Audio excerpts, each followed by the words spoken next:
Hi, and greetings from St. Philip's. It's Wednesday, June 4th. I hope everyone is well and safe, and that your friends and loved ones are too. It's been an interesting past several days in the world. Not only is the coronavirus continuing to be a threat and increasing in some places, we now have lots of demonstrations going on, including here in Ardmore.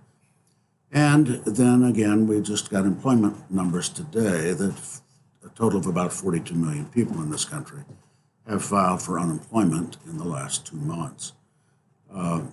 That's a lot going on at one time. If anyone's feeling anxious or nervous, that's a very reasonable thing to feel. I think one of the questions we have to ask ourselves when times are disturbing are what things can we do that will help us feel grounded and maintain a sense of balance in our lives and not be overwhelmed by some of the concerns going on around us. In difficult times, it's especially important that we take care of ourselves. Everyone I know recommends that adequate sleep, a good diet, exercise will all be very helpful. As soon as I've tried them, I will let you know how they work. The other thing that we can rely upon, though, is prayer. And I think that's a very good way to try to feel settled when things around us are not. My rule of thumb is that if I can't do anything about it, then I just turn it over to God. And that is very comforting. Another option is meditation. Our Wednesday night study group this week in a chapter from Dietrich Bonhoeffer's book, read about prayer and meditation. And it was, I think, a very healthy conversation, but also a very practical one. I do have news about when we might resume in-person worship. This is dependent upon what's going on with the virus. But our COVID-19 task force met this past Sunday and decided that July 12th would be a good day to begin. There are a number of details we have to work out, and one is just the protocols for cleanliness and masks and singing and things like that.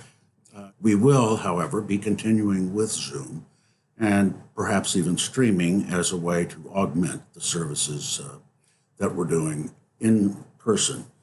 We will return to our 3-service schedule, 8 o'clock, 9:15, and 10:30. Part of that is so that we will go back to what we were doing before. But another good reason is that our maximum seating capacity in the church is probably going to be somewhere around 50. If that is far less than we normally have at 10:30 on a Sunday. So we will probably need to ask people to try out some of the other services and see if they enjoy those. For our worship this Sunday, if the technology cooperates, we'll be trying a few new things in terms of trying to enhance the worship experience. We'll be using some recorded sound as a way to help with our responses on the prayers and the creed and things like that. It's not designed to take the place of what we do ourselves, but it may help us feel more like we're worshiping inside the church. Rather, I would appreciate your any thoughts and concerns you have about our Zoom church, and if you have thought of ways that we might improve that, please let me know.